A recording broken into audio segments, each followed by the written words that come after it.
Reuters. Part of a major pipeline linking Canadian oil exports to the U.S. went up in smoke. Emergency crews were on the scene of the explosion that killed at least 2 employees.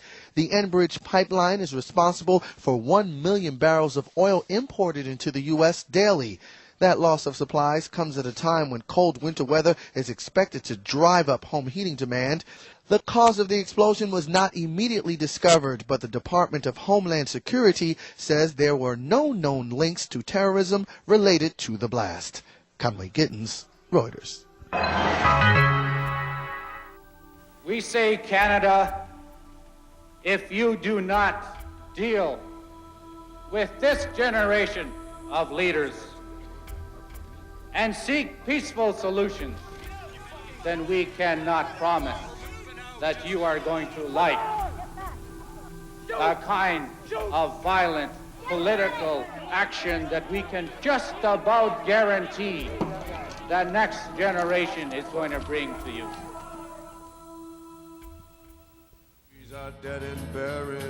What can you buy with $5 trillion? The answer, anything you want. A victim of his greed and profit, now he stands alone, waiting to be the last one to fall. In a world without tomorrow, in a world that cannot last, in a world... Americans paying $4 a gallon at the pump are financing oil-producing nations at a rate of $500 billion a year. At $107 a barrel for crude oil, in the next 10 years, the United States will send $5 trillion to foreign nations. There was an intensive lobby here in Ottawa for the past week to reinstate Aboriginal rights. For the Native leaders, it's a devastating loss. But they're warning the provinces to expect a hard political fight, because Native groups are coming away from this united. Across Canada, a litany of frustration at the hands of various governments has boiled over into noisy protests. The drums and chants are songs of Indian honor, and it's the largest demonstration so far in this constitutional fight for Aboriginal rights. With 30,000 miles of railway lines and over 50,000 miles of oil pipelines in Canada, no one should dismiss the possibility of conflict in Canada. No one seemed to care when the price of gasoline was 89 cents a gallon. In April 1998, oil was close to $15 a barrel.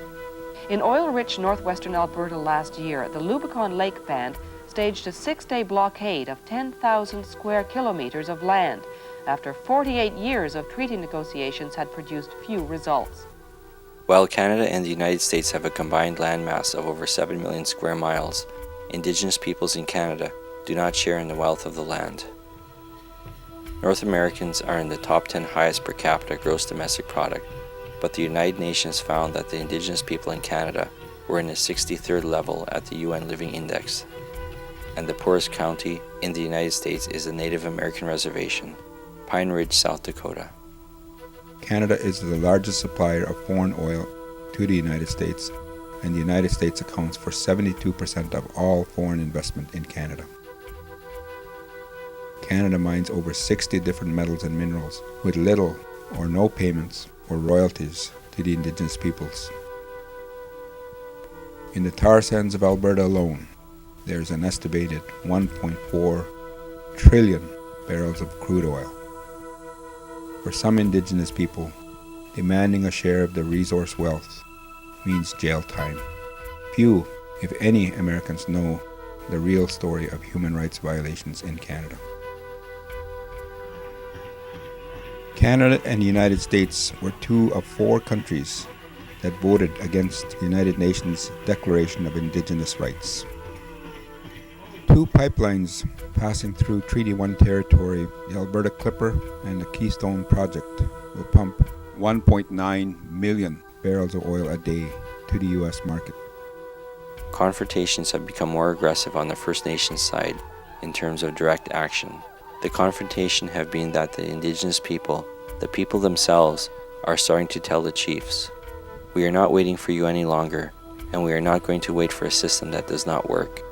We are not going to wait the average 27 years that it takes to settle a land claim.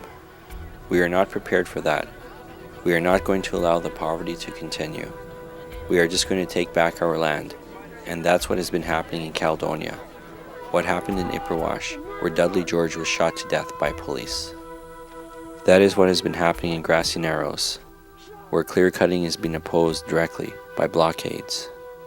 That is what happened in Gustafson Lake, one of the largest police actions ever in the history of Canada. At Oka, where the town of Oka wanted to extend its 9-hole golf course to 18 holes over a known Mohawk gravesite. Human rights are an issue in Canada. What happened in Iraq is nothing new. Over 120 years ago, the issue was gold in the Black Hills that led to the massacre of the Dakota people. Today, 100 years later, oil is the new black gold. The next target is oil on the traditional lands of First Nations people. In all of this, we should learn from history. We do not have to experience the same thing over and over again. At 7.5 million square miles of land between the United States and Canada, at 30% of the world economy, there's more than enough wealth for the Indigenous people to have a share in the wealth of our own lands. Land should not be an issue in Canada, but increasing violence between Indigenous people and the government is centered on who owns the land. Get out, you fucking goof! Get out of here, then! We're moving out, just...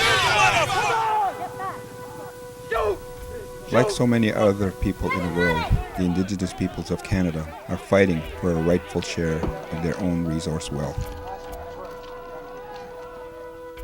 Having failed in Canada to resolve the issues, the message will be taken directly to the Americans who buy the product. On January 8, 2009, a delegation of Indigenous peoples from Canada will be in Washington, D.C.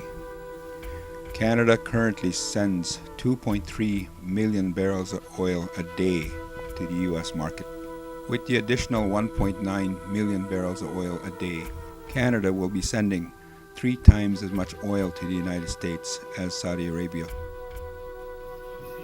Our position as Canadian Indigenous people is not against the Americans. We simply want American corporations invested in Canada to remind Canadians to allow for First Nations to have a share of their own resource wealth.